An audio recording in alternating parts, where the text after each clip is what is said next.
ইহুদির যুবক বলতেছে, কি ব্যাপার, এবার তুমি আমার রিজিকে হাত দিলা কেন?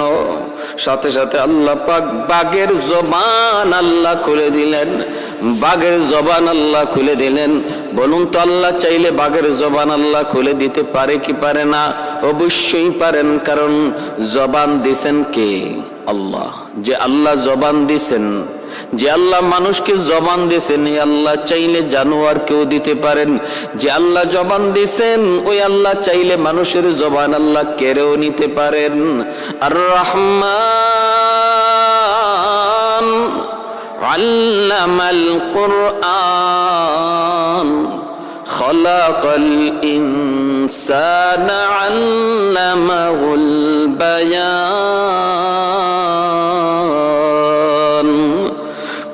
জবান দেওয়ার ক্ষমতা দিছেন কে? আল্লাহ। এই জবানের ক্ষমতা, জবান কথা বলার শক্তি দিলেন আল্লাহ। এজন্য আল্লাহ পাক বাঘের জবানটা আল্লাহ খুলে দিলেন। বাঘ এইবার ডাক দিয়ে কয়, নারী যুবক, আমি তোমার রিজিক খাই নাই, আমি আমার রিজিক খেয়েছি। কারণ যদি এটা আমার রিজিক না থাকতো, আমার পেটে আসতো না, আমি খাইতেও পারতাম না। এই কথা বলা মাত্রই যুবক বলতেছে, কি আশ্চর্যের ব্যাপার, বাঘেও দেখি মানুষের মতো কথা কয়, এটা কেমন আশ্চর্যের ব্যাপার, কেমন আশ্চর্যের ব্যাপার। বলা মাত্র বাঘ আবার ডাক দিয়ে কয়, যুবক, বাঘে কথা বলা আশ্চর্যের বিষয় নয়। আশ্চর্যের বিষয় হলো মদিনার নবী, রহমতের নবী, দয়ার নবী, তিনি মসজিদের নববীতে সাহাবায়ে কেরামদেরকে নিয়ে দ্বীনের তালিম দেন।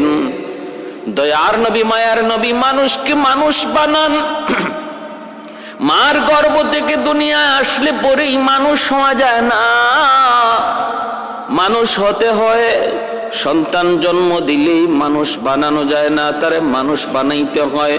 আর মানুষ বানানোর, মানুষ হওয়ার তরিকা হলো বিশ্ব নবীর আদর্শ, আমার নবীর আদর্শ। আমার নবীর আদর্শই একমাত্র মানুষকে মানুষ বানাইতে পারি, নতুবা নামে মানুষ হয়, কাজে কর্মে জানোয়ার হায়ওয়ানে পরিণত হয়ে যায়। আজকে অমুসলিমগুলির মধ্যে নামে মানুষ রয়েছে, খ্রিস্টান ইহুদিরা নামে মানুষ, কিন্তু প্রকারে ওরা হায়ওয়ানের চেয়েও খারাপ। একটা হায়ওয়ান যা করে, মানুষ হয়ে যদি তাই করে, সে হায়ওয়ানের চেয়েও নিকৃষ্ট। কারণ হায়ওয়ান তো অপরাধ করে না যাই না, না বুঝা। মানুষ তুমি যাই না বুঝা বিবেক থাকার পরেও যদি হায়ওয়ানের মতো অপরাধ করো, তাহলে তুমি হায়ওয়ানের সমান নও, বাল হুম আদল। আল্লাহ বলেন, সে হায়ওয়ানের চেয়েও বেশি নিকৃষ্ট। জঙ্গলের বাঘটা ডাক দেয়া কয়, রে যুবক, আমার কথা বলাটা আশ্চর্যের বিষয় নয়। আশ্চর্যের বিষয় হলো দ্বীনের নবী মানুষকে মানুষ বানায়, আর তুমি জঙ্গলে ছাগল রাখালি করো। এটা এর চেয়েও বড় আশ্চর্যের বিষয়। কেন তুমি নবীর দরবারে যাও না? এটা আশ্চর্যের বিষয়, আমার কথা বলার চেয়েও বেশি। বলা মাত্রই যুবক কয়, হায় হায় হায়, এ কেমন নবী, এ কেমন নবী, যেই নবীর দরবারের সংবাদ আমাকে জঙ্গলের বাগে দিল। না না, আর আমি এখানে থাকতে পারি না, অবশ্যই নবীর দরবারে যাওয়া লাগবে।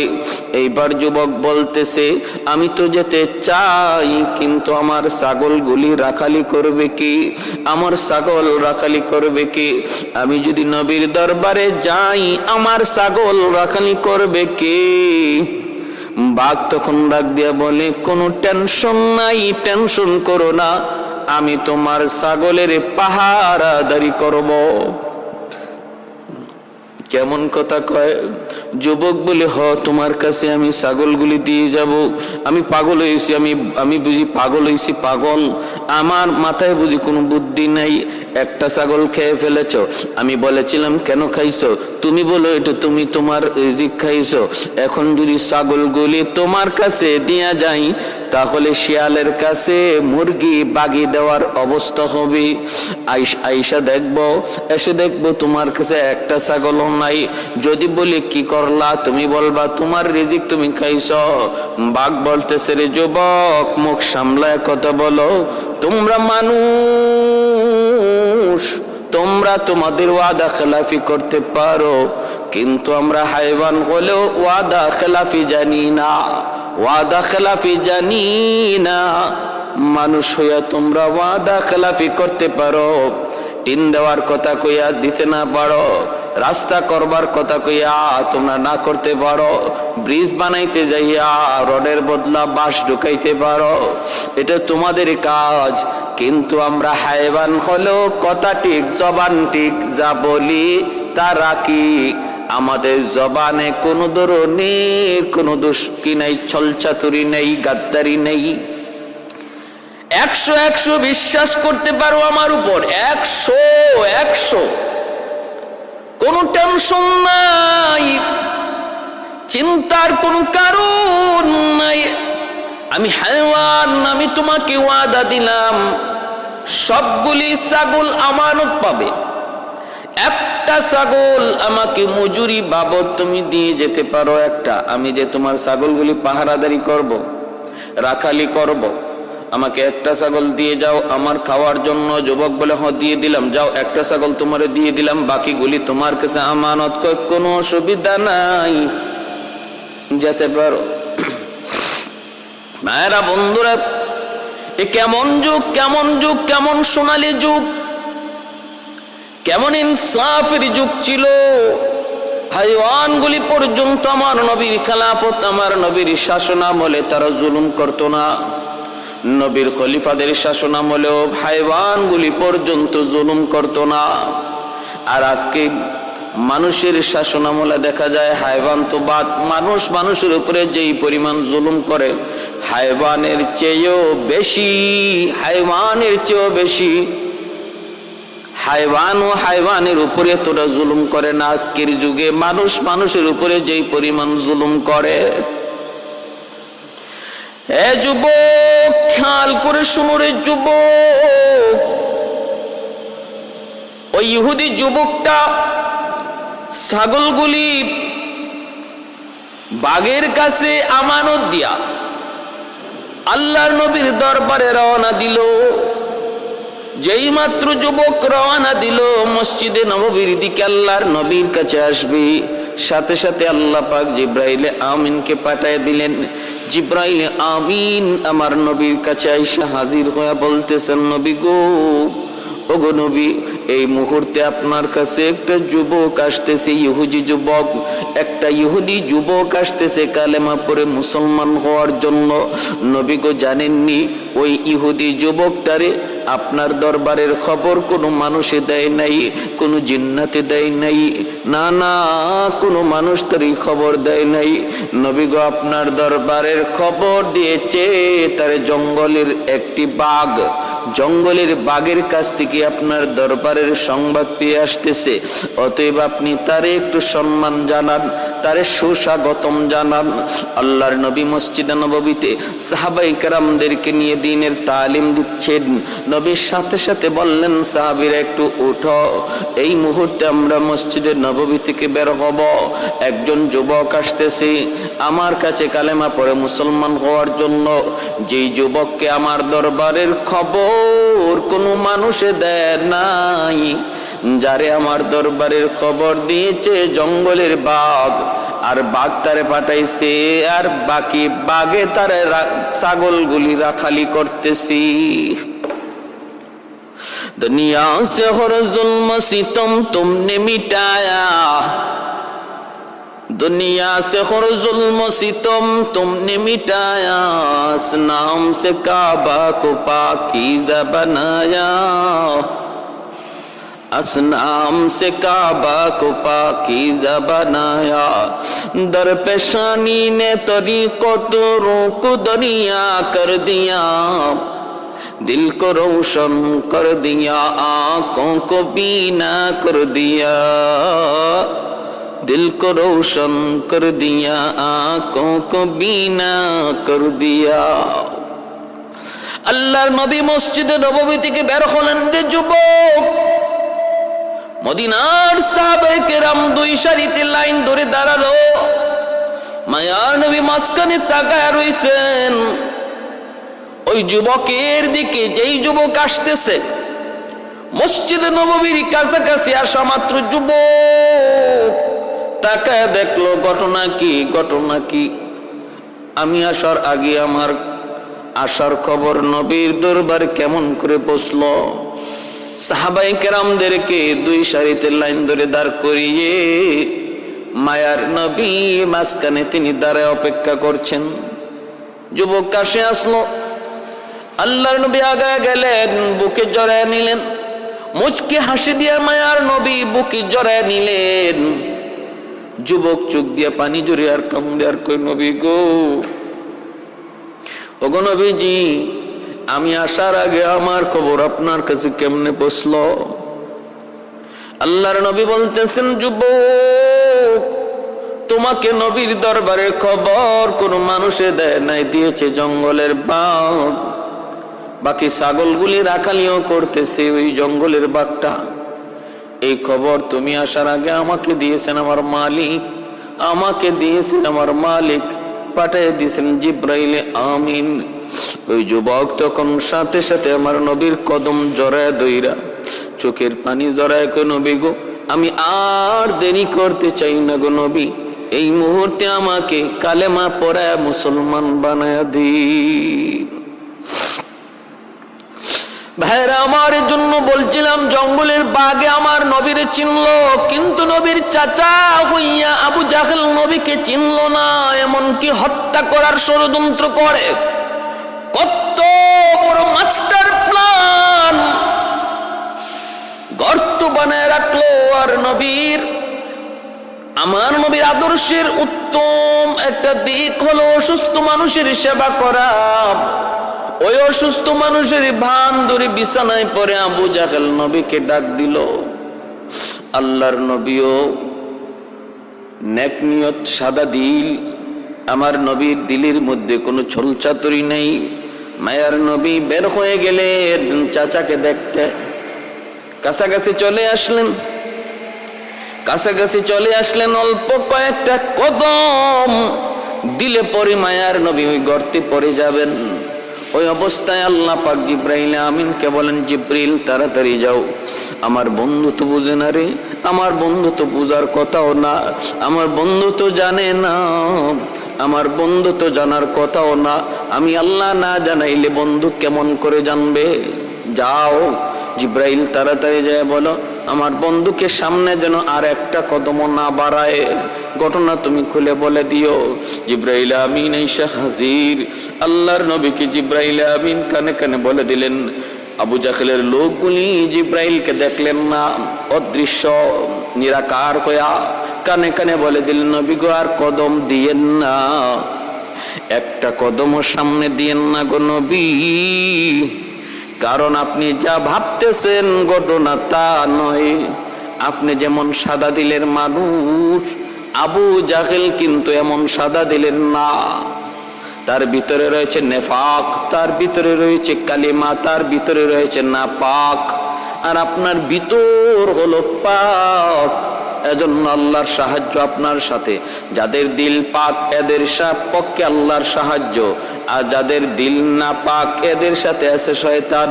যাদের দিল পাক এদের সাথে আছেন আমার আল্লাহ। কে? আল্লাহ।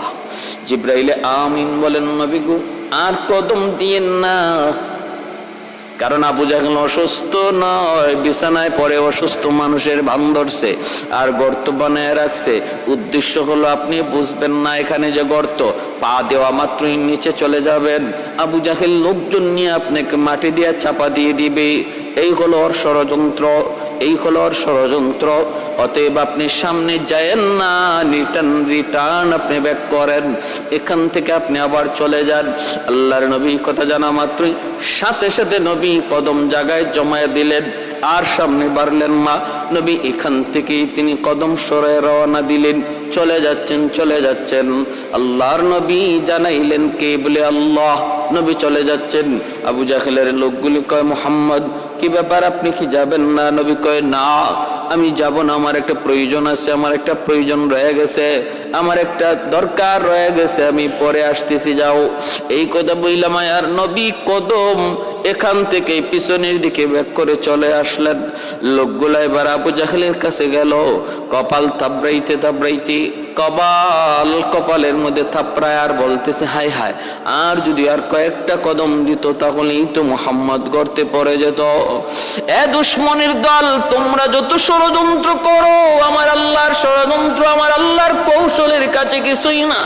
ওয়ামাকারু ওয়ামাকারাল্লাহ ওয়াল্লাহু খায়রুল মাকিরিন।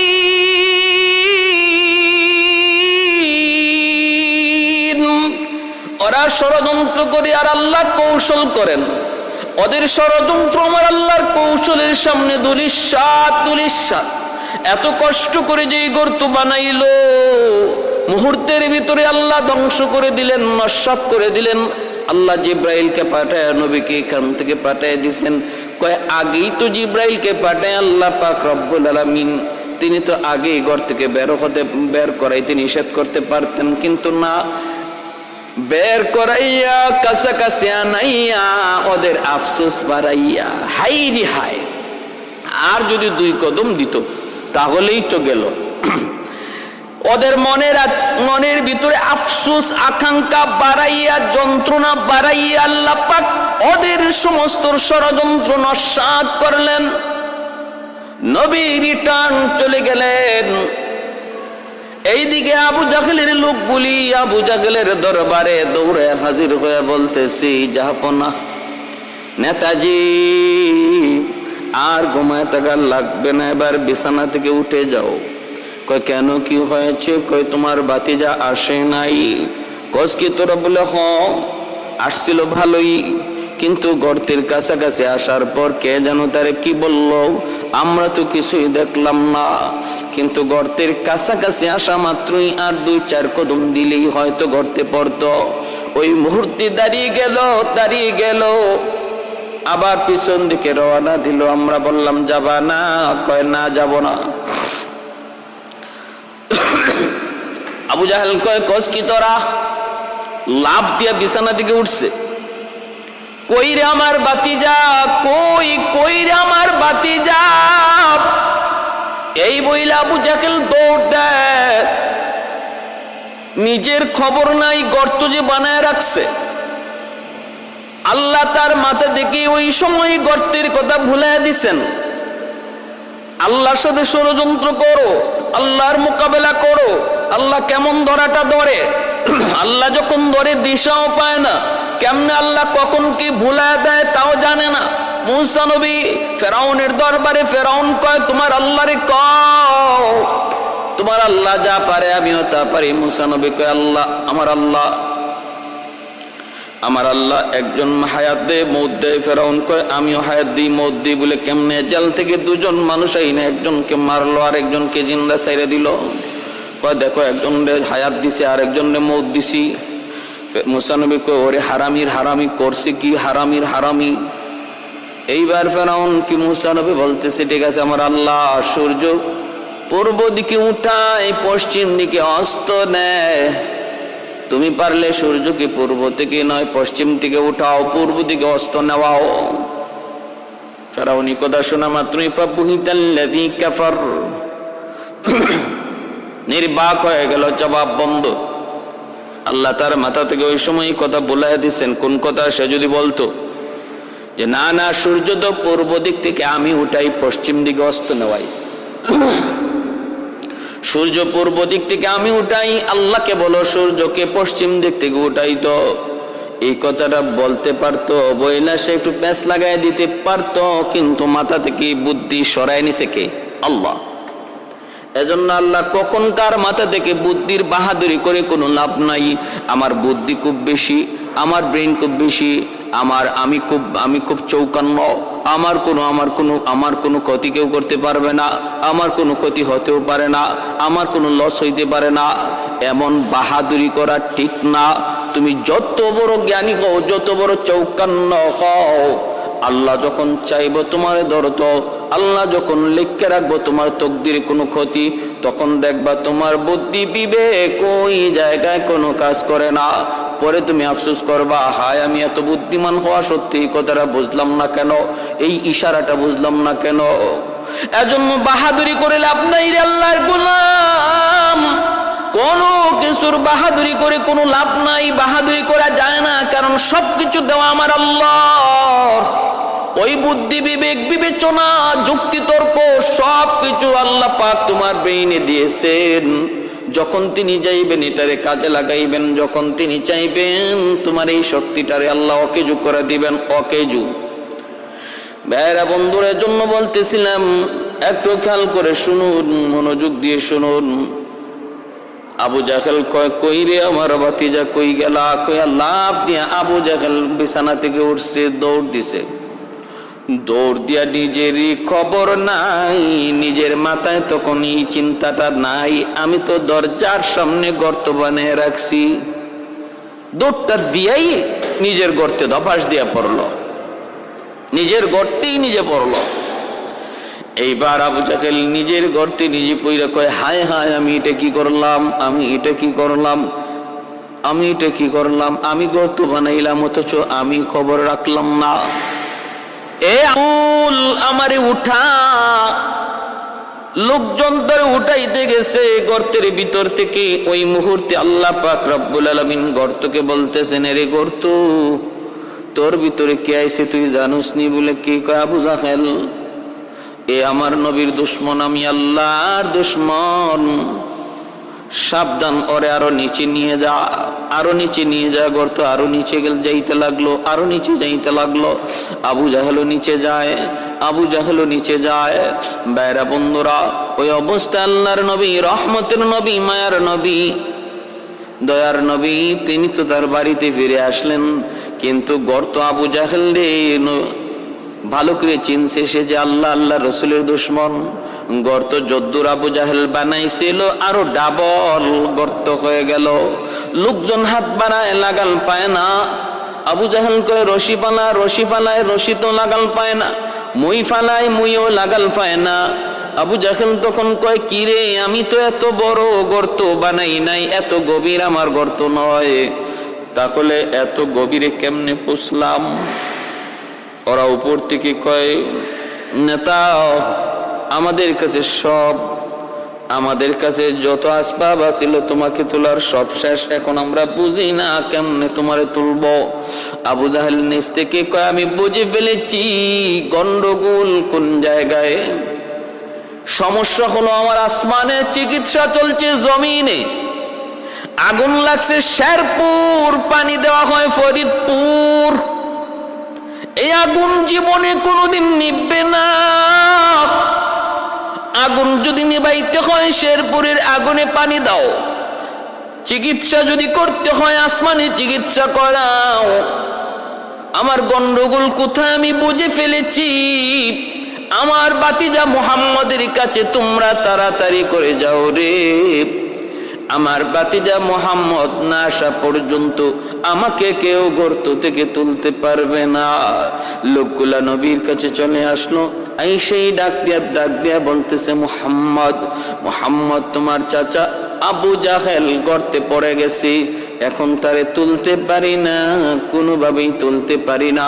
আমাদেরকে পাঠাইছে তোমার সহযোগিতার জন্য, তুমি তোমার চাচাকে তোলার জন্য একটু সহযোগিতা করবানি। আমার নবী, রহমতের নবী, দয়ার নবী, তিনি তখনও রাজি হয়ে গেলেন। অথচ নবী ভালো করে জানেন এই গর্তটা বানাইছিল আমার নবীকে খতম করার জন্য। আজকে ওই গর্তে নিজেই পড়ল। এই কথা জানার পরেও মায়ার নবী বলেন, চলো, আমাকে নিয়ে চলো, আমি আমার চাচাকে উদ্ধার করতে সাহায্য করব। সুবহানাল্লাহ। শাফিঈ রোজে জাযা ও যা খতীবে আম্বিয়া, শাফিঈ রোজে জাযা ও যা খতীবে আম্বিয়া, সাহিবে হাউজ লিওয়াজিল খুদা রোজে আতীদ, সাহিবে হাউজ লিওয়াজিল খুদা রোজে আতীদ, साहिबे असरार ऊना मुझसे अकबर बरमला, इल्म उ अज अव्वलिनो आखिरी अंदर मजीद, इल्म उ अज अव्वलिनो आखिरी अंदर मजीद, रहमतुल लिल आलमी खम दश खुदावंद करीम, खल्को खुल्को कौलो फ़िअलो हदियो सिमते उ हमीद, खल्को खुल्को कौलो फ़िअलो हदियो सिमते उ हमीद। मायार नबी, दयार नबी চললেন আবু জাহেলকে সহযোগিতা করবেন। আই আল্লাহর নবী, রহমতের নবী গর্তের কিনারা থেকে ডাক দিয়া বলতেছেন, চাচা যান, খবর কি? আবু জাহেল গর্তের ভিতর থেকে ডাক দিয়া কয়, ভাতিজা তুমি তো জানোই, তুমি তো ভালো করে জানো, সব তো তুমি জেনে গেছো, সব তো তোমার আল্লাহ তোমার জানাই দিছে রে ভাতিজা। আমার বুঝ হয়ে গেছে, কারণ আমি এত গভীর কোনো গর্ত বানাই নাই রে, তোমাকে খতম করার জন্য যেই গর্ত বানাইছিলাম এটা তো আরো কম গভীর ছিল। এখন আমি এর ভিতরে পড়ার পরে দেখতে পেলাম গর্ত আরো ডাবল বেশি গভীর হয়ে গেছে। এ ভাতিজা আমার বুঝ হয়ে গেছে, তোমার আল্লাহ তোমারে সব জানাই দিচ্ছে আর আমারে ধরছে, তোমারে বাঁচাইছে। ইন্না বাতশা রাব্বিকা লাশাদীদ, আল্লাহ যারে ধরে কেউ তারে সারাইতে পারে না। ফেরাউন আল্লাহ ধরছে, মুসা নবীর আল্লাহ বাঁচাইছে। নীল দরিয়ার পানি, একই পানি একই রাস্তা দিয়া মুসা নবী পার হয়ে গেছে, ফেরাউন ডুইবা মরছে। একই গর্ত, যেই গর্ত নবীর জন্য বানাইছিল, আল্লাহ নবীরে বাঁচাইছে, আবু জাহেল রে আল্লাহ ফালাইছে। এই ক্ষমতা আল্লাহর আসেনি না নাই? ক্ষমতা আল্লাহর আসেনি নাই? আল্লাহু আলা কুল্লি শাইইন কাদির,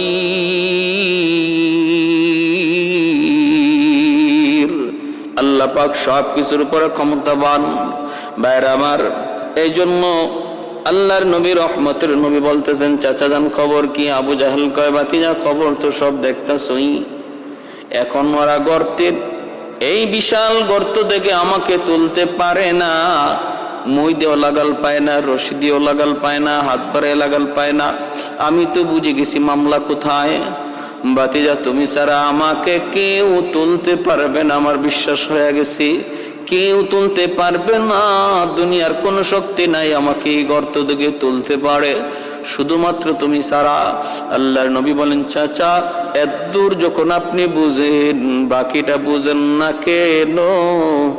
6000 বার আপনার কাছে দিনের দাওয়াত নিয়ে গিয়েছি, কত সময় আমি মাইরও খেয়েছি, রক্ত জড়াইছেন, আমার মাথায় আঘাত করেছেন, পিছনের সব কাহিনী আমি বলে গেলাম। চাচা এখনো সময় আছে, এখনো সময় আছে। এতটুকু যখন আপনার ভাতিজাকে আপনি চিনলেন, বাকিটা বুঝতে অসুবিধা কি? আবু জাহেল তখন গর্তের ভিতর থেকে বলতেছে, ভাতিজা একটু উপরে উঠাও, ঠিক আছে সব হইব, সব কিছু হবে ঠিক মতোই, তোমার যা ইচ্ছা তা পূরণ হবে, আগে আমারে উঠাও। আল্লাহর নবী বললেন, না চাচা, এমন বহু কথা তুমি দিছ, বহু ওয়াদা তুমি করেছ, এবার তুমি ওখান থেকে ওয়াদা করো, ওঠার পরে তুমি আর কোনো ছলচাতুরি করবা না, ওঠা মাত্রই তুমি কালেমা পড়ে মুসলমান হবা, ওয়াদা করো, ওয়াদা করো, ওয়াদা করো। আবু জাহেল তখন বাঁচার জন্য তখন মিথ্যার আশ্রয় নিল, বলতেছে, ঠিক আছে ভাতিজা, আমি ওয়াদা করলাম, আমি ওয়াদা করলাম, আমাকে উপরে উঠাও। আল্লাহর নবীকে আবু জাহেল ভালো করে জানতো ইনি নবী, এজন্যই তো লোকজন পাঠাইছে। আখনাস বিন সুরাইক জিজ্ঞেস করেছিল, আবু জাহেলের বন্ধু নেতা, একটু কন্ত মুহাম্মদ সত্য নবী না মিথ্যা নবী? আপনি রাতের অন্ধকারে মুহাম্মদের কোরআন তেলাওয়াত শুনতে যান, প্রতিদিন তার কোরআন তেলাওয়াত শুনেন, তারপরে রাতে আপনি এসে ঘুমান, অথচ মুহাম্মদ রে মানেন না। আবু জাহেল তখন বলতেছে, শুন, কথাটা তোরই শুধু বলতেছি, আর কাউকে বলবি না। আমার ভাতিজা মুহাম্মদ সত্য, 100% সত্য, তার দিন সত্য, সে সত্য নবী, কোনো ধরনের কোনো সন্দেহ নাই।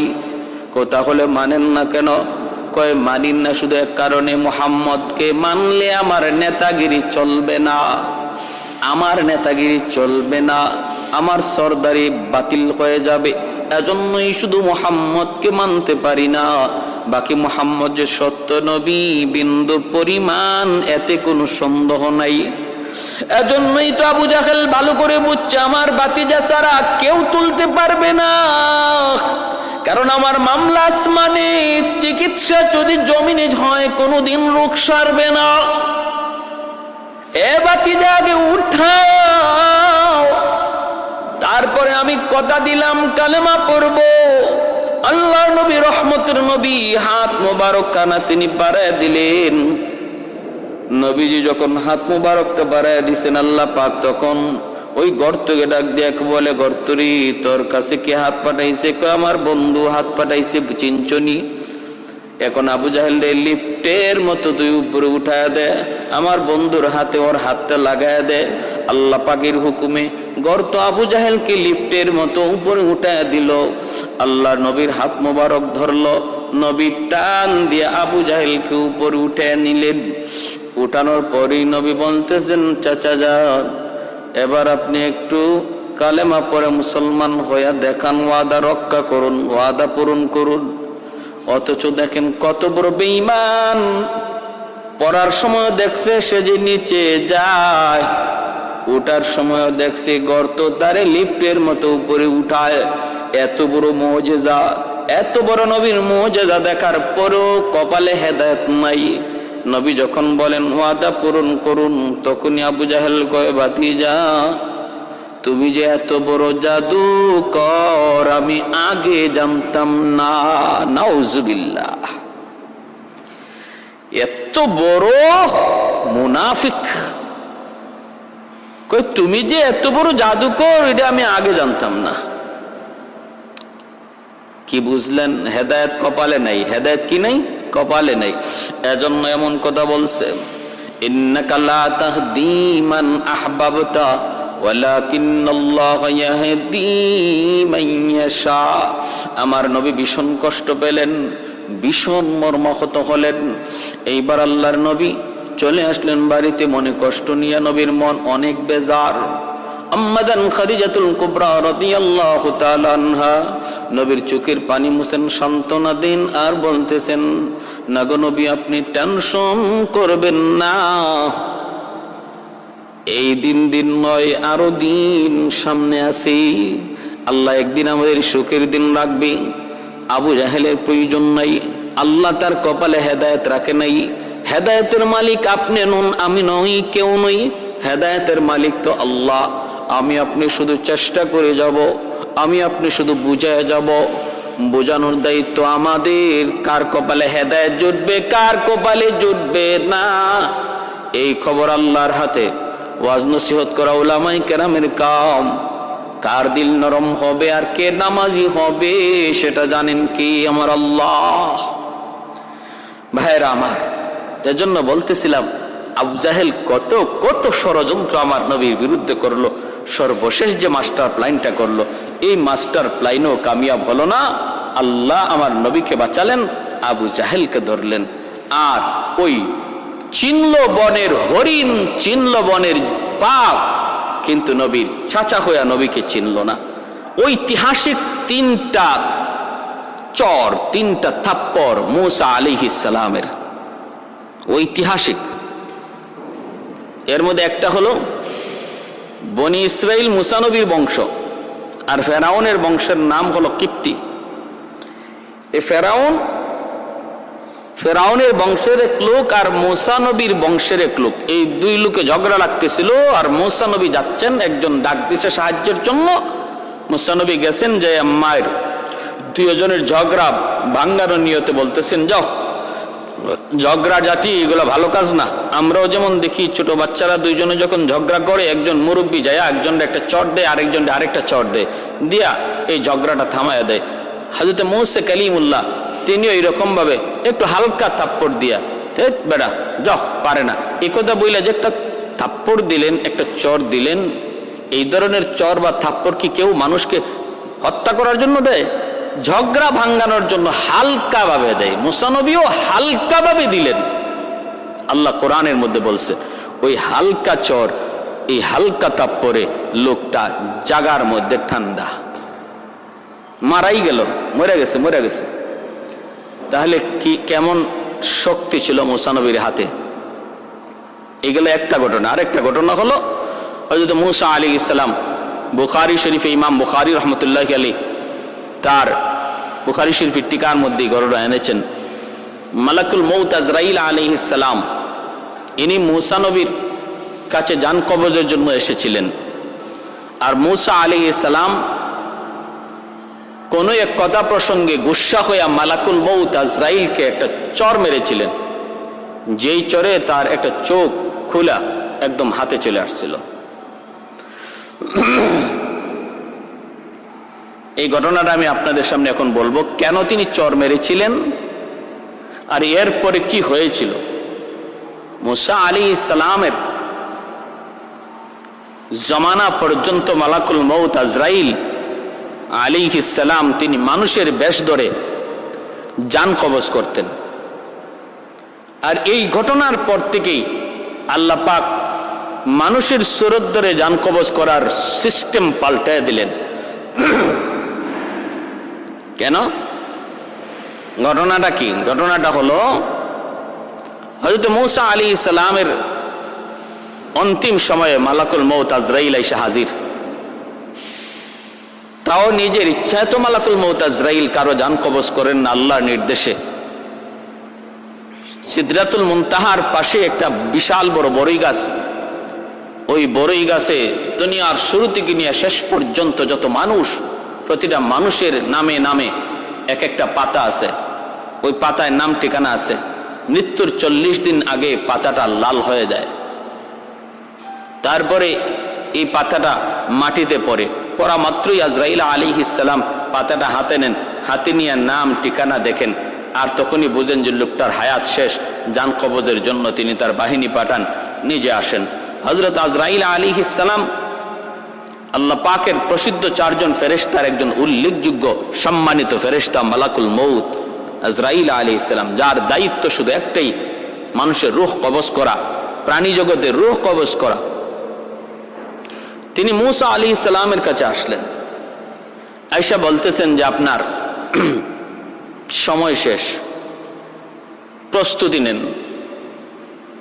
মালাকুল মউত আজরাইল আলাইহিস সালাম যখন মুসা কালিমুল্লাহর রূহ কবজ করতে চাইলেন, মুসা নবী তখন বলতেছেন, আজরাইল তুমি যে আমার রূহ কবজ করতে এসেছো, আমার হাত তোমাকে সাহায্য করবে না, আমার চোখ তোমাকে সাহায্য করবে না, আমার হাত পা অঙ্গ কোনোটাই তোমাকে সাহায্য করবে না। কেমন করে তুমি রূহ কবজ করবা? কেমন করে রূহ কবজ করবা? হাদিস শরীফের মধ্যে এসেছে, যখন একজন নেককার মানুষের জান কবজ করা হয়, তখন তার হাত অস্বীকার করে, বলে না আমি আপনাকে সাহায্য করব না। মালাকুল মউত আজরাইল চোখের সাহায্য চান, চোখ বলে আমি সাহায্য করব না, কান বলে আমি সাহায্য করব না। বলে কেন? হাত বলতেছে সে আল্লাহর বান্দা, আমি হাতের দ্বারা বহু নেক কাজ করে, মানুষকে দান সদকা করে, ভালো ভালো কাজই হাতের দ্বারা সম্পাদন হয়, অতএব আমি হাত সাহায্য করব না। চোখ বলে না না, এই চোখ দিয়ে আল্লাহর বান্দা আল্লাহর কালাম তেলাওয়াত করে, আমি চোখ কোনোদিন তোমাকে সাহায্য করব না। জবান বলে না না, আমি তোমাকে সাহায্য করব না, কারণ হলো এই জবান দিয়ে আল্লাহর বান্দা প্রতিনিয়ত জিকির করে, কোরআন তেলাওয়াত করে, আমি জবান তোমাকে সাহায্য করব না। তখন আজরাইল আলাইহিস সালাম আল্লাহর কাছে চলে যান, যায় বলেন, মালিক কেমনে রূহ কবজ করব, জান কবজ করব, কোনো অঙ্গই তো সাহায্য করে না। আল্লাহ পাক তখন বলেন, মালাকুল মউত আজরাইল, এক হাতের মধ্যে আমি আল্লাহর ইসমে আজমের নাম আল্লাহ, এই নামটা তোমার হাতের তালুতে লিখে আমার বান্দার চোখের সামনে তুলে ধরো। আরেকটা হাতের মধ্যে জান্নাতের নাজ নিয়ামতের চিত্রটা তোমার হাতে তুলে ধরো। আমার আশিক যখন আমি আল্লাহর ইসমে আজমের নাম, আমার জাতি নাম আল্লাহ দেখতে পাবে, তখন সে আমার এত পাগল হয়ে যাবে, এত পাগল, তখন ওই হালতে সে তার জায়গায় থাকবে না। আমার ইশক আর মহব্বত তার পাগল দেওয়ানা বানায় ফেলবে। আর জান্নাতের নাজ নিয়ামত দেখা মাত্রই ওই জায়গায় যাওয়ার জন্য পাগল হয়ে যাবে। ওই মুহূর্তে তুমি তার রূহটা কবজ করে নিও, কারণ ওই সময়টাতে তার হাত পায়ের কোনো খবর তার থাকবে না। সুবহানাল্লাহ। এর একজন আশিক যখন মাশুকের কাছে যেতে চায়, নদীর ওই পারে যদি তার প্রেমিকা থাকে, এই পারে যদি প্রেমিক থাকে, প্রেমিক যদি ওই পারে যেতে চায় প্রেমিকার কাছে, নদীতে পানি কি পরিমাণ আছে, পানিটা ঠান্ডা কি পরিমাণ আছে, এই নদীতে কুমির আছে নাকি তিমি মাছ আছে, কি তারে ধরবে, কি হবে, কোনো খেয়াল তার থাকে না। একটাই শুধু টার্গেট থাকে, আমি কখন আমার প্রেমিকার কাছে পৌঁছবো, আমি কখন আমার মাশুকের কাছে পৌঁছবো। এজন্য আশিকের গায়ে কোনো ঠান্ডা লাগে না, আশিকের গায়ে পানি কি পরিমাণ আছে সেই বুঝটাও তখন থাকে না। ভাইরা বন্ধুরা, জন্যই একজন নেককার মুমিন আল্লাহ পাগল, আল্লাহ পাগলের সামনে যখন আল্লাহর নামটা ধরে তোলা হয়, জান্নাতের নাজ নিয়ামত দেখা হয়, তখন আল্লাহর কাছে যাবার জন্য সে এত পাগল, এত দেওয়ানা হয়, ওই মুহূর্তে তার রূহ কবজ কেমনে হয়, কিভাবে হয় সে টের পায় না। মুসা আলাইহিস সালাম বলতেছে, মালাকুল মউত আজরাইল, এ ভাই আজরাইল, কেমনে আমার রূহ কবজ করবা? হাত তোমাকে সাহায্য করবে না, কান তোমাকে সাহায্য করবে না, জবান তোমাকে সাহায্য করবে না। ওই অবস্থায় তিনি বলতেছেন, আমার যেভাবে মন চায় এইভাবে আমি রূহ কবজ করব, যেভাবে মন চায় এইভাবে রূহ কবজ করব।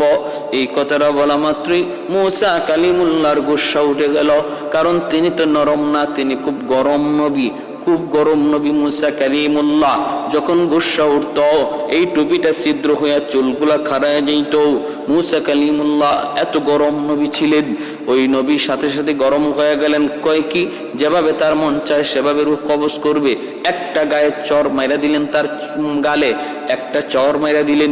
এই চর মারতে দেরি, মালাকুল মউত আজরাইলের চোখ খুইলা হাতে আসতে দেরি হলো না। এই হাতে চোখ লইয়া তিনি আল্লাহর কাছে যাই নালিশ দিলেন, মালিক এই যে নেন আমার চোখ। বলে কেমনে? কয় মুসা মারছে। কয় কেন মারছে? কয় জান কবজ করতে গেছিলাম। আল্লাহ পাক কয় মুসা ঘটনা কি, কেন এমন তুমি করলা? মুসা নবী কয় মালিক এমনি এমনি মারি নাই, আমি জিজ্ঞেস করা মাত্রই আজরাইল সে বলতেছে তার যেভাবে মন চায় সেভাবে জান কবজ করবে। মালিক জান কবজের পুরাপুরি অধিকার, পুরাপুরি ক্ষমতা কি আপনি আজরাইলকে দিয়ে দিছেন? হতেই পারে না আপনার অনুমতি ছাড়া সে জান কবজ করবে। কেমন করে? সে যদি বলতো আমার আল্লাহ যেভাবে চান সেইভাবে জান কবজ করব, তাহলে আমার কোনো আপত্তি ছিল না। কিন্তু তোমার আজরাইল বলতেছে তার যেভাবে মন চায় সেভাবে জান কবজ করবে। কথাটা কি রাইট না রং? আল্লাহ তুমি ভালো বুঝো।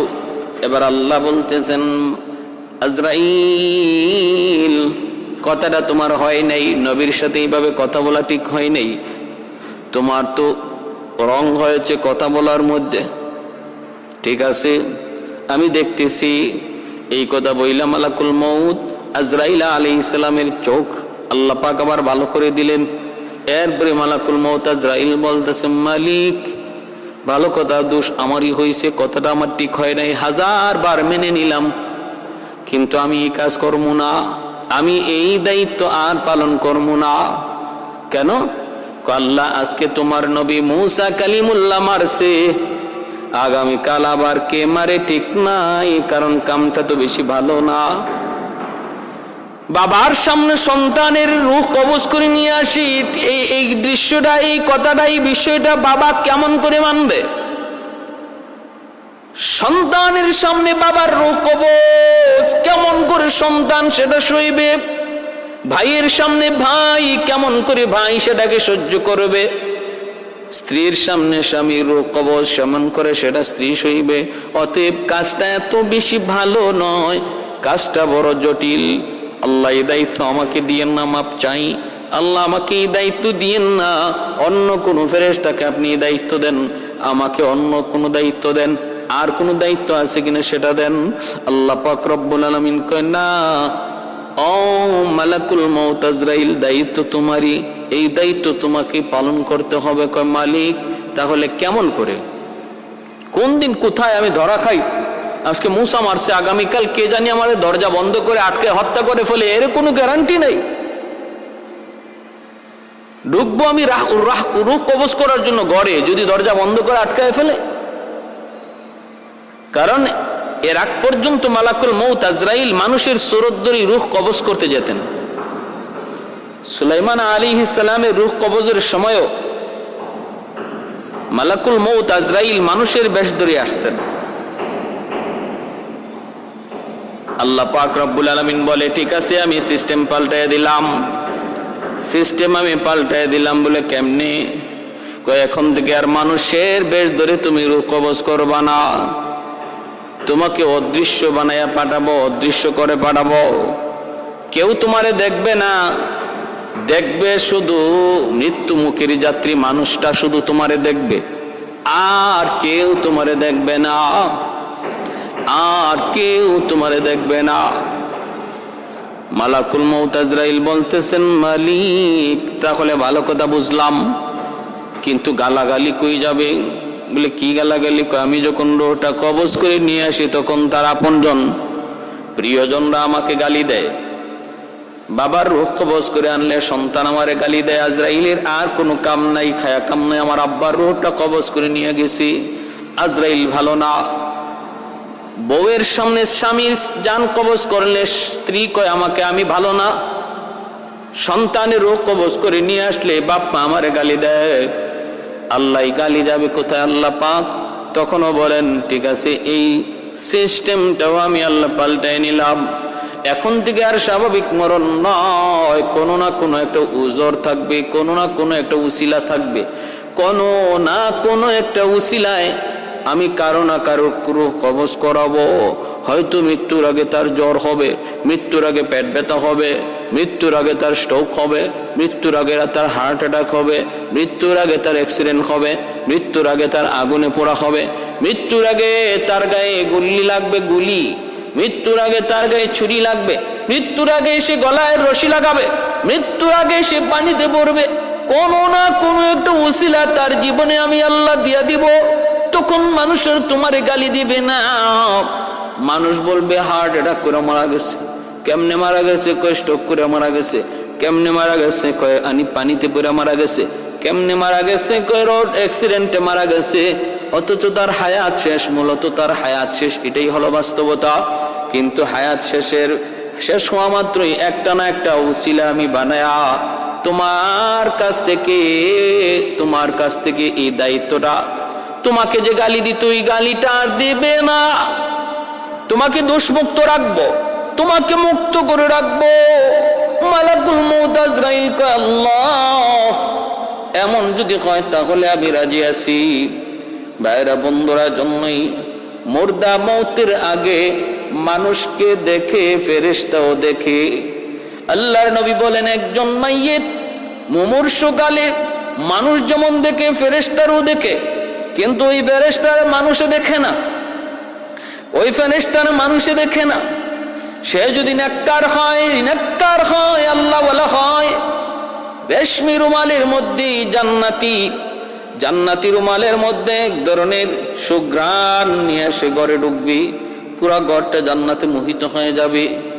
ওই তখন মুমূর্ষ মানুষটা ফেরেশতাকে দেখতে পাবে। মালাকুল মউত আজরাইল নূরানি চেহারার, ঘরটা জান্নাতে সুঘ্রাণে মুগ্ধ হয়ে যাবে। ভাইরা বন্ধুরা, আর আয়েশা নির্ভয় দিয়া বলবে, ইন্নাল্লাযীনা ক্বালু রাব্বুনাল্লাহু সুম্মা ইসতাকামু তাতানাজ্জালু আলাইহিমুল মালাঈকাতু আল্লা তাখাফু ওয়া লা তাহজানু ওয়া আবশিরু বিল জান্নাতিল্লাতী কুনতুম তুআদুন। ও আল্লাহর বান্দা, সুসংবাদ গ্রহণ করো, সুসংবাদ, ভয় নাই, টেনশন নাই। আমরা রহমতের ফেরেশতারা এসেছি, রহমতের ফেরেশতারা তোমার রূহ কবজ করতে এসেছি। টেনশন করো সন্তানের না, কোনো টেনশন নাই। আমরা ফেরেশতারা ওয়াদা দিলাম, আমরা তোমার হয়ে তোমার সন্তানের দেখশন করব। তুমি তোমার মৃত্যুর পরবর্তী জীবন নিয়ে তুমি পেরেশান না, না তাও তুমি টেনশন করো না। আমরা রহমতের ফেরেশতারা কবর জগতে নিয়ে জান্নাত পর্যন্ত তোমার সঙ্গে থাকবো, টেনশন নাই, কোনো ভয় নাই, পেরেশানি নাই। ভাইয়েরা বন্ধুরা, এইভাবে তারা সুসংবাদ দেয়, নির্ভয় দেয়।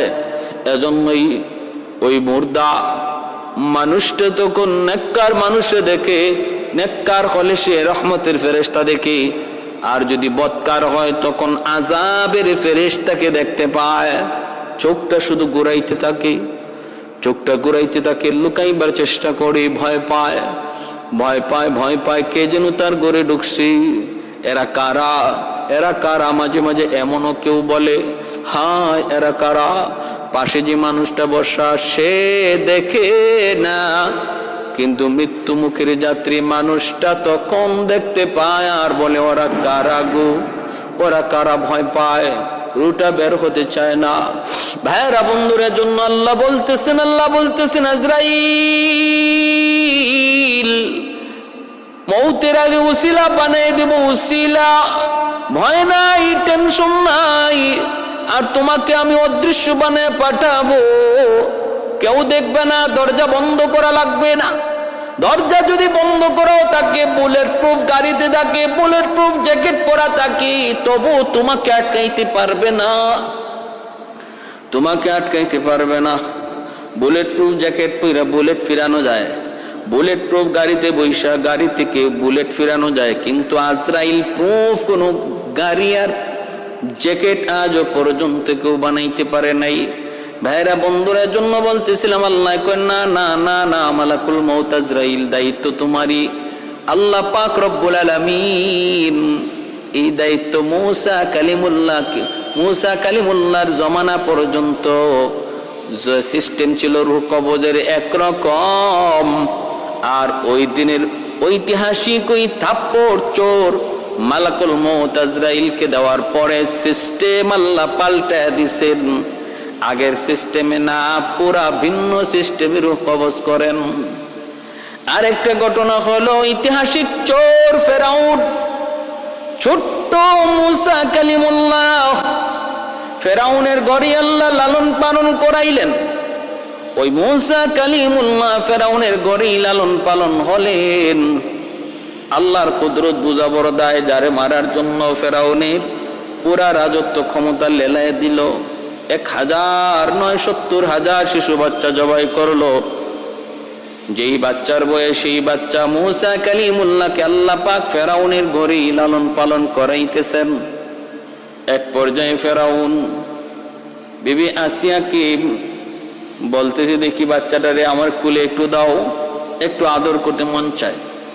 মুসা নবীকে ফেরাউন কুলে নিল, কুলে নিয়ে আদর করতেছে, একটু হাঁটাচলা করতেছে, মায়া লাগলো, মায়া লাগতেছে, চুমা দিবার ইচ্ছে হয়েছে, চুমা। নবীগণ যদিও কুলের শিশু, কিন্তু আল্লাহ তাদেরকে বড় মানুষের বুঝ দিয়ে রাখেন। যেই মাত্র চুমা দিতে যাবে, এমনি মুসা নবী কুলে থাইকা ফেরাউনের কুলে বইয়া তিনি মনে মনে ভাবতেছেন, তুই এত বড় নাফরমান, এত বড় নাফরমান, তুই তোর খোদা কস, তুই এত বড় বেঈমান, তুই তোরে খোদা বলো, আবার আমারে তুই চুমা দিবি। যেই মুখ দিয়ে তুই নিজের খোদা কইয়া ডাক দাও, এই মুখ কত বড় নাপাক। আজকে ওই মুখ দিয়ে বুঝি তুই আমার গালে চুমা দিবি? ইম্পসিবল, অসম্ভব। চুমাটা দেওয়া মাত্রই মুসা কালিমুল্লাহ মুখটা সরায় নিলেন। ফেরাউন আর চুমা দিতে পারে নাই। এইবার তিনি হাতটা উঁচা কইরা ফেরাউনের গালে একটা চর খসাইলেন। কেন? তুই যে এত বড় অন্যায় করতে চাইছিলি, এর বদলা তুই লইয়া যা। ফেরাউনের কুলে বইয়েই ফেরাউনের গালে চোর, ছোট্ট মানুষের চোর। কিন্তু ফেরাউন বুঝতে পারছে এটা কত ওজন, চোর কত ওজন। ডাক দিছে আসিয়া, দৌড়ে আসছেন বলে, কি কই মা, যেই পোলাটারে আজকে গড়ে আনছো নিজের সন্তান বইলা তুমি পালবা, আমার তো ভয় হয় এটাই ওইটা। কোনটা? কই যেই পোলার ভয়ে আমার ঘুম হারাম, খানা হারাম, সব হারাম। বনি ইসরাইলের যেই পোলা, যেই বাচ্চার ভয়ে আমার সব হারাম হয়ে গেছে, আমার তো মনে হয় এই বাচ্চাই ওইটা, এটাই ওইটা। বলে কেমনে বুঝলা? আমি তো তার একটু আদর করতে লইছিলাম, আদর নেয় নাই। শুধুমাত্র আদর নেয় নাই তা না রে আসিয়া, আমার গালে এমন এক চর মারছে, আমি বুঝছি দেখি যা চর। অতএব আসিয়া আমার মনে হয় ইডে ওই হিডা, এই বাচ্চাটাই ওইটা, এটাই ওইটা, যার বয়ে আমার সব হারাম, যার হাতে আমার রাজত্ব যাবে। বনি ইসরাইলের আসিয়া বলতেছেন, তোমার মাথা খারাপ হইছে নাকি? এই বাচ্চা বনি ইসরাইলের হয় কেমন করে? কারণ নদীর স্রোত যেই দিকে, ওই দিক থেকে আমরা হলাম উল্টা, ওই দিক থেকে আমরা হলাম উল্টা, বনি ইসরাইল থেকে আমরা হলাম স্রোতের উল্টা। বাচ্চাটা আমি নদীর ঘাটে পাইছি।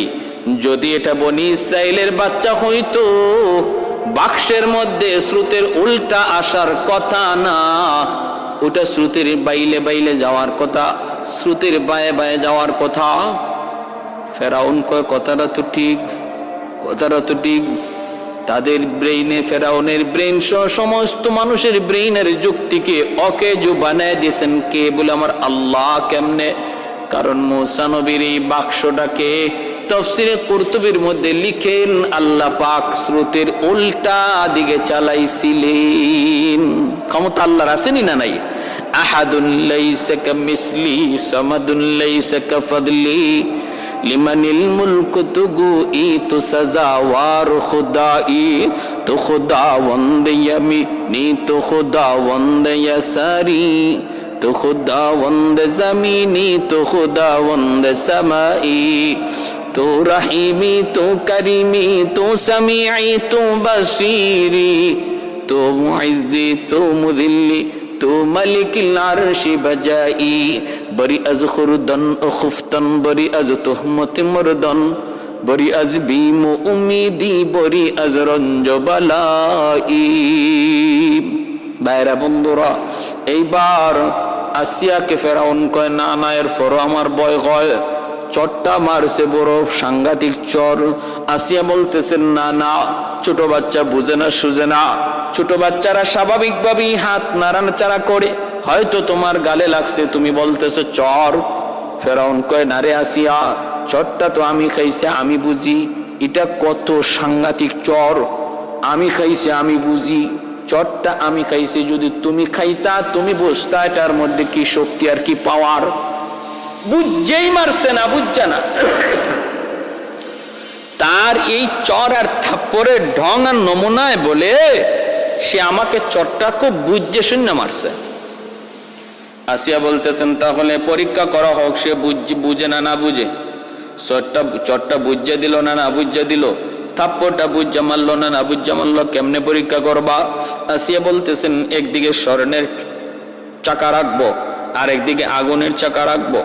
স্বর্ণের টুকরা আগুনের টুকরা দুই জায়গার মধ্যে পাশাপাশি রাখবো। এরপরে মুসার আমরা বাচ্চাটারে ছেড়ে দিব। এই বাচ্চাটা যেদিকে যায় খেয়াল করব, যদি যায় সে আগুনে ধরে, তাহলে বোঝা গেল সে না বুঝা মারছে। আর যদি সে স্বর্ণের টুকরার মধ্যে ধরে, তাহলে বোঝা যাবে সে বুঝা মারছেই। ফেরাউনে কয়, তাহলে পরীক্ষাটা ভালো এটাই হোক। স্বর্ণের টুকরা আগুনের টুকরা কাছাকাছি রাইকা মুসা নবীর ছাইরা দিল। ছোট্ট বালক, ছোট্ট দুধের শিশু মুসা কালিমুল্লাহ বুঝেন, 100% বুঝ। কারণ নবী তো শিশুকালে আল্লাহ বুঝ দিয়া রাখছে। ঈসা নবীর আল্লাহ মায়ের কুলে থাকতে বুঝ দেয় নাই, বুঝ দিছে। মারে যখন ওরা অপবাদ দেয়, মার কুলে থেকে ঈসা নবী বলেছিলেন, ইন্নী আব্দুল্লাহ আতানিয়াল কিতাব ওয়া জাআলানি নাবিয়্যা। আমার মাকে অপবাদ দিও না, আমার মা মরিয়ম সে দোষী নয়, খারাপ কিছু করেন নাই, পুত পবিত্র আমার মা, আল্লাহর কুদরতে আমার জন্ম, আমি আল্লাহর এক গোলাম, আল্লাহ আমাকে নবী বানায় পাঠাইছেন। এখন মুসা নবীও পায়ে হাঁটুগালা দিয়ে দিয়ে সামনের দিকে আগাইতেছেন। ওনার পুরাপুরি বুঝ আছে কোনটা স্বর্ণ কোনটা আগুন, স্বর্ণের দিকেই যাচ্ছেন। ফেরাউন আসিয়াকে বলতেছে, ওই দেখো যায়, তুমি বলছিলে না বুঝা মারছে, ওই স্বর্ণের দিকে যাচ্ছে, বুঝো, সে পুরাপুরি বুঝ আছে তার। আসিয়াও ভয় পাইতেছিলেন, স্বর্ণের কাছাকাছি গেছেন, হাত দিয়া দিবেন, এমনি আল্লাহ পাক জিব্রাইল আমিনকে বলে, জিব্রিল তাড়াতাড়ি যাও, আমার মূসা তো সব বুঝে সব জানে, কিন্তু এই মুহূর্তে যদি স্মরণে হাত দেয় তাহলে ভেজাল বেড়ে যাবে, ভেজাল থামাইতে হবে, যাও হাতটাকে আগুনে দিয়ে দিও। মূসা নবী হাত বাড়াইছেন আগুনের দিকে, আর জিব্রাইল আমিন অদৃশ্য থেকে হাতটারে ফালাইয়া দিয়েছেন আগুনের উপরে। তিনি হাত বাড়াইছেন স্বর্ণের দিকে, আর জিব্রাইল আমিন হাত দিয়ে দিয়েছেন আগুনের উপরে। যেই মাত্র আগুনে হাত দিয়েছেন, মূসা আলাইহিস সালাম আগুনে হাতটা দিয়েই, উনি যে বুঝেন না এটা আল্লাহ আরো ভালো করে বোঝানোর জন্য ওই আগুনের আংরাটারে হাতে লইয়া, শিশু বাচ্চাদের যে অভ্যাস, এই অভ্যাসটা অনুযায়ী হাতে লইয়া মুখে দিয়া দিলেন, আগুনের আংরা হাতে নিয়া মুখে দিয়া দিলেন, হাতও পুরলো, মুখের জিহ্বার আগাটাও পুরলো। আসিয়া দৌড় দিয়া আইসা সাথে সাথে মূসা নবীকে কোলে উঠাইয়া মুখ থেকে আংরাটা ভালাইলেন, আর বলতেছেন, বলছিলাম না, পোলাটা বুঝে না, বলছিলাম না, না বুঝা মারছে, দেখো এখন মুখটা পড়ছে নি। আল্লাহ পাক রব্বুল আলামিন ওই অবস্থায়, আল্লাহ পাকের কুদরতের খেলা। মূসা নবী ভালো করে জানতেন, বুঝতেন যে কোনটা স্বর্ণ কোনটা আগুন। তারপর আল্লাহ আগুনের মধ্যে হাত দেওয়াইলেন, যেন আল্লাহ পাক ফেরাউনকে ধুকায় ফেলাইতে পারেন। ওমাকারু ওমাকার আল্লাহ ওয়াল্লাহু খায়রুল মাকিরিন। ভাইয়েরা, বন্ধুরা, এজন্য বলতেছিলাম আল্লাহ পাক রব্বুল আলামিন ওই মূসা কালিমুল্লাহ, তিনার ঐতিহাসিক 3টা চরের ভিতরে একটা হলো ফেরাউনের গালে চর। ফেরাউনকে মনে হয় চরটা না বুঝেই মারছে, কিন্তু এত শক্তি আসলো কোত্থেকে এই চরে, এত পাওয়ার আসলো কোত্থেকে? কারণ এটা নবীদের হাতের চর, এটা নবীর হাতের শক্তি, যার পিছনে আল্লাহর কুদরতি শক্তি আছে। উলামায়ে কেরামকে যারা দুর্বল মনে করেন, ভাববেন না এরা দুর্বল। মূসা নবী ছোট্ট দুধের শিশু, দেখতে দুর্বল, কিন্তু পিছনে ছিল আল্লাহর গাইবী অদৃশ্য শক্তি। উলামায়ে কেরাম দেখতে দুর্বল, কিন্তু পিছনে রয়েছে আল্লাহর শক্তি, আল্লাহর হাত। আল্লাহর ওলিগণ দেখতে দুর্বল, নরম, কিন্তু যখন খেপে যাবে, যখন হাত উঠাবে, তখন বুঝতে হবে তাদের পিছনে রয়েছে আল্লাহর হাত। পিছনের কি রয়েছে? আল্লাহর হাত। এজন্যই মান আদলি ওয়ালিয়ান ফাকাদ আযানতু বিল হক, সাবধান, আল্লাহর ওলিদের সাথে, নবীর ওয়ারিস উলামায়ে কেরামের সাথে বেয়াদবি করব না, তাদের পিছনে লাগার চেষ্টা করব না, সর্বদা তাদের সহযোগী থাকব। কারণ আল্লাহওয়ালাদের বিরোধিতায় কেউ লিপ্ত হলে সে যেন আল্লাহর বিরোধিতায় লিপ্ত হয়, তখন আল্লাহ তার মোকাবেলায় দাঁড়িয়ে যান। আল্লাহ আমাদের সবাইকে বুঝার এবং আল্লাহর সমস্ত বিধিবিধান মাইনা আল্লাহর কুদরতি শক্তিকে নিজের পাশে রাখার, মুসলমান সর্বদা আল্লাহর শক্তি নিয়ে চলার, আল্লাহর পাওয়ার নিয়ে সামনে আগাই।